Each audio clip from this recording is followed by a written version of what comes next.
Alright guys, TacticalRab back again today. I hope you're all doing well and enjoying your day so far, and Crimsix is at it again. After Hydra's salary leaked yesterday, the rumoured $500,000 deal, Crimsix has revealed what his salary was last season on the New York Subliners, and why it might actually have been double that a couple of years ago if he didn't get dropped from OpTic, but also talking about his off-season hopes for potential teams, saying that right now his options are very few and far between if there are any at all, saying that Awakening might need to save him if Crim is not to retire right about now. Very much enjoyed your thoughts in the comment section below. Hit the like button if you enjoy. Subscribe if you are new as always. I'd greatly appreciate it. Really upset the channel. Thank you very much indeed for doing that one. Plenty to discuss. It's Crimsix, baby. He's been carrying this off-season so far, and I would expect that to continue. Firstly, let's talk some rumours, of course. Yes, further kind of insight from Insight that yes, Toronto probably are going to fill the team of at least Insight, Scrappy, and CleanX +1. Hicksy right now is rumoured to be that guy. The rumour is really that it's going to be Insight, Scrappy, CleanX, Hicksy.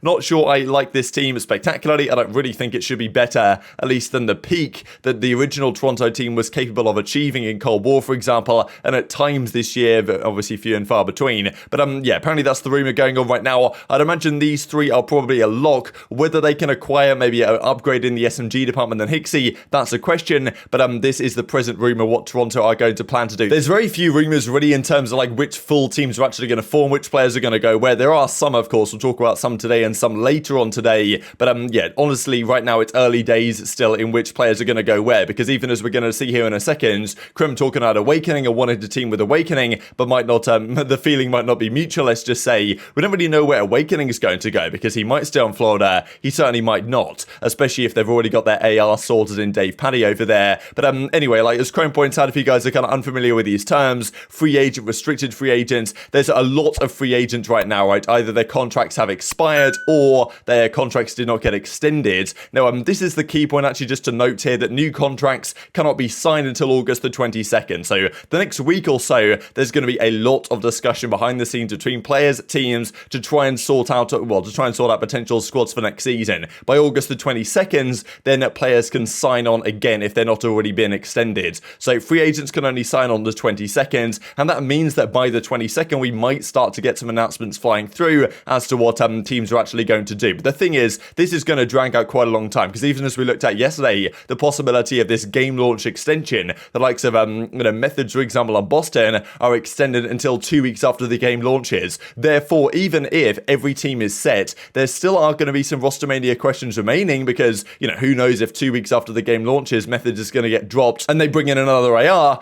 These are questions that are going to linger. So this Rostermania period is not going to be over quickly, especially because of the number of restricted free agents, right? And that's one of the key points here actually, is that because there's the likes of Cammy and even Paul X that are kind of restricted free agents, contracts have to be negotiated, their buyouts have to be negotiated. It's not something you can do immediately. Now Paul X has been kind of tweeting about his possibilities here. He says, you put money over loyalty, unacceptable. This could not be related at all to the Hydra thing, but it is rather interesting, right? Because of course Hydra, he's got the cash, and now he probably doesn't want Paul X on his team and wants to upgrade from that. The rumor is that Skies is going to come through as the main. They don't really have a flex on that team, so maybe Paul X can be that guy, but it seems unlikely because the team does want to drop him, and even he tweets this out, when the bros turn against me. So yeah, Paul, he kind of does wear his heart in his sleeve at times, and yeah, it doesn't seem like he's particularly happy with the actions of Hydra and potentially the New York camp at large. This also to mention a tweet that was deleted from Paul X and Venom, implying that Paul X and Venom are going to be a team of two next season. That of course was a team on Wester back in the day, with Zaptius and Gravity, I think was the team before, that were dominating the early part of Cold War. And then of course Methodz was meant to team with these guys, plus TJ, and that was meant to be the Washington Demon Cats team. Of course this tweet has now been deleted, but it's interesting to look at, right? Because Methodz has certainly got to consider, okay, look, if a Vegas Legion or something wants to pick up Paul X and Venom and go down a kind of Westar route or something, then maybe Methodz has to think, well, maybe I have to consider my options here just in case Boston drop me, and by the time they do drop me 2 weeks after the game launches, if that is to happen, then there's no options remaining. So Methodz has got to definitely watch his back and consider options. I know he said on stream he wants to stay on Boston, which of course he does, but might not be his decision, right? But interesting that Paul X and Venom said they were going to be a team of two, I guess for challenges, or maybe in the Pro League, depending on how things go with Vegas or potentially Florida, right? Who knows over there? But and then they deleted that one, even though Methodz is saying that potentially they could run it back. So it's a bit of an interesting one. I guess we'll stay tuned for this. This also intel potentially on the Minnesota Rocker, the possibility of Beans, of course, from the Ultra EU Academy. There's a lot of European prospects right now. I think a lot of the North American guys have been picked up over the last couple of years. But in the European scene, there's lots of big name players that potentially could upgrade teams. You've got the likes of Wardy, got the likes of Beans, and these players may well be considered by potentially the Minnesota Rocket. They actually decided to release Havoc, thought it was a bit of a surprise. Of course, Standy, Priest attach all free agents. Probably Rocket will build again from the ground up, and maybe Beans just going to be a guy they're going to build around. But yes, it's difficult if you're Rocket because I think some of the ARs, maybe Clayster, Crimsix, that might potentially be interested in Minnesota. Do they want to move to Minnesota? That's a question. Probably Crimsix doesn't, but if push comes to shove, maybe it will be necessary. Let's talk about Crim then. So was at the Iron Paradise, he says, and I noticed something occurring in the CDL player market. Some Wall Street level critical thinking occurred in my dome piece. Need the exact number of both unrestricted and restricted free agents. Discussion soon on stream. Pros, you should tune in. So I think he was, he's obviously come up with some wacky idea about exactly what's going on here in this offseason. And, I thought it was interesting actually looking at the numbers here, right? Talking about, okay, Paulix and Cammy are the only ones announced RFAs. Methodz is extended as a game launch extension. But look at the amount of free agents, right? I said in yesterday's thumbnail it was like 20. Turns out apparently it's about 33. 2 RFAs, restricted free agents that have been extended, but the team doesn't want to keep them. They think they can sell them for a certain amount of money. Or if you're Paulix, they're just probably going to keep you on as a sub if they can't sell you. Cammy will get sold though. We'll talk about him later today. Free agent, no, 33 of those. 27 fully extended 3 game launch extensions. So, maybe Crimsix's idea here was about the number of free agents, but there were some more interesting things that Crimsix actually had to say here. So I'm going to share 3 clips for you guys, one of which being on Crimsix's salary. We saw the rumors about Hydra's salary, right? The fact that he's on 500k a year, apparently for the next potentially at least couple of years on the subliners. That is the contract that's rumored that he signed, we talked about last night. Crim says what his salary was last year on the subliners, I guess this season, was about $380,000, and he reckons that other players that are even way less experienced are getting paid more money than that. That's pretty crazy, to be perfectly honest. The other part of it is the whole retirement discussion. Are there actually any offers out there? Crim says his offers right now are looking pretty slim, and he would love to have teamed with Awakening, but apparently Big Wake doesn't feel the same way. The players. Okay, there's no like, dude, I'm gonna be honest, we were getting overpaid big time. We were. We still are. All these players are still. Every year they talk about a guy salaries getting a $1.5 million contract. Every single year, I swear to God, for the past 3 years, everybody says, "Oh, salaries are going to go down, reality is going to hit," and then the next year comes, underpaid. And then they inflate. Okay, when you say underpaid, I want you to say your salary out loud, and we'll see if you're underpaid or not. All right, I'm pretty sure I know what you were making. TacticalRab, get ready. All right. Oh no. Here we go. Oh Yes. No. Last year, 380. That's not underpaid, my brother. Bro, there's players. Thank you, Pat. And sucks to say, right? Sucks to say, but ladies and gentlemen, this ain't official by any means. All right. But my playing days, it's looking slim. It's looking slow, boys.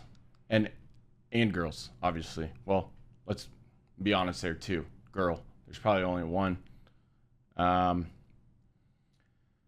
yeah. And I'm completely fine with it. Again, not official. TacticalRab looking at you. Team with Wake. I actually want a team with Wake. But I don't think he likes me. Which is understandable. If there's one bridge that sitting in my shoes right now that I probably shouldn't have burned, it's probably Big Wake. So, Awakening, if you're listening to this, man, I don't know how we got here, but you can probably save me, or you can probably end me. Choice is yours. Choice is yours.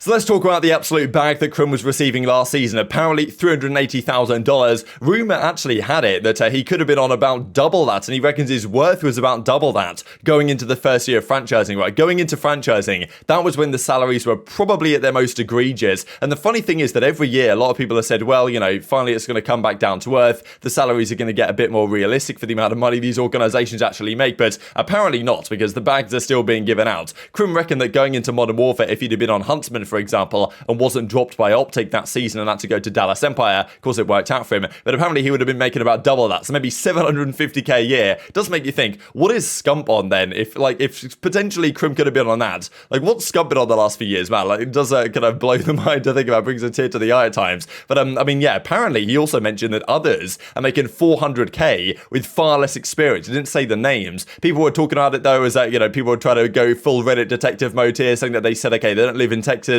they have max 1 championship, and people were saying maybe a guy like Stanley could be on a lot of money because of course he was super good in Cold War. Wasn't really the case this year, but I mean, yeah, potentially other names here that could be a lot of money, but it doesn't seem like it should be Stanley because he signed a contract extension, so I can't imagine they'd have upped his salary on that. Skies doesn't really make that much sense just because he's on Florida, they don't pay that much money, so maybe Mack, but that seems kind of surprising as well, and Nassim is in Texas, so yeah, full Reddit detective mode here to try and figure out who Crim was talking about, but yeah, the salary discussion continues. What do you guys think about that, right? 380k for Crim this year. Even if he does retire, he's probably still sitting on a fair bit of money. But of course, look, the retirement discussion is coming through, and this is obviously a concern for the COD scene, right? I want to see Crim continue. Even if he does retire, it's not like he's going to disappear off the face of the earth. Like, he's still going to be roasting people left, right, and center on Twitter and the flank and all this. But, you know, obviously we want him to stay. Now, look, are there options out there? This is the discussion we had a couple of days ago. Like, look, after all the drama on the flank and the fact that every single year he burns more bridges with more players, like, what options actually are left, especially of good, talented players that he might want to be able to team with? Like, it's kind of maybe looking a little bit slow, right? He says that possibly he's considered the retirement option. It's not guaranteed by any means, right? He made that very clear to myself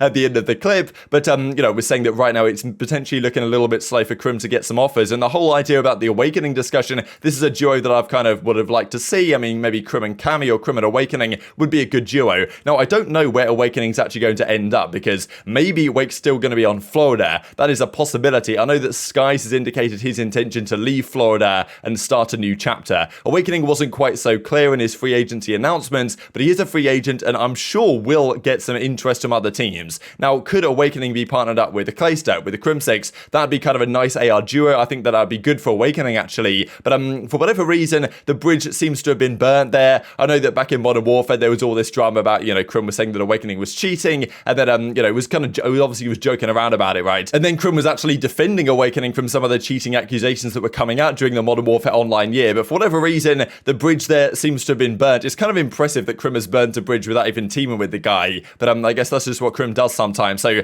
that's the thing from Crim, right? He was like, look, Awakening, you can make the call. Either team with me and save me from retirement, or probably end my career. Because if he doesn't get to team with Awakening, or whatever team Awakening is considering to go to, then Crim might not really have many offers, right? And you'd think maybe Minnesota could be a consideration, and maybe like a Florida. But the thing is, like, Crim lives in Texas, pretty sure. And, you know, does he want to move up to Minnesota because they'd require the players to be there? Same with Florida, I believe. That's a question. And Crim might just think, well, look, do I really want to commit to that? Well, I might prefer just to save myself the hassle. It's an interesting question mark. Definitely intrigued your thoughts in the comment section below. But yeah, where's Awakening going to go anyway? Will he decide after hearing this from Crim that, yeah, maybe, look, I don't like Crim for reasons that aren't necessarily too valid, and we'll just try and run it back for one season and make it work and keep Crim in the league. We're not really sure Awakening's thinking that. And maybe other options open up for Crim. So I hope he stays, but right now, what was it, 50-50 that Crim retires? That's, yeah, it's quite the consideration. And especially because, it's got to be said, the last couple of seasons, I thought this is an interesting comment. If Crim were to retire, that the entirety of the OpTic dynasty